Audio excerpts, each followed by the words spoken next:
एकेकाळी सचिन तेंडुलकरकडे घरी जाण्यासाठी खिशात पैसे नव्हते आणि ही कबुली दिली आहे स्वतः मास्टर ब्लास्टर सचिननं.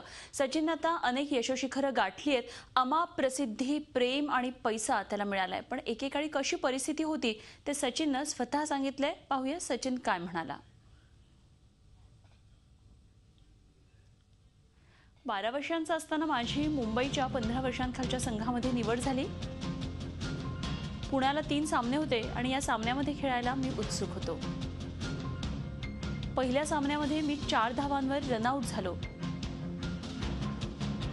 मी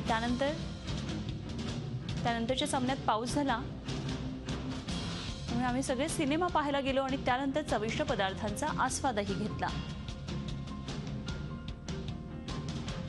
पण तिथनं मुंबईला आल्यावर माझ्या खिशामध्ये एकही पैसा नव्हता.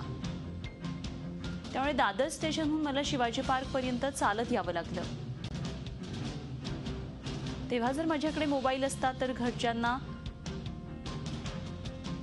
सांगून पैसे मागवता आले असते आणि मी टॅक्सीनं घरी गेलो असतो.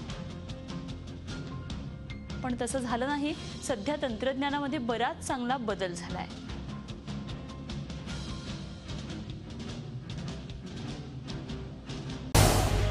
झी 24 तास रहा एक पाऊल पुढे.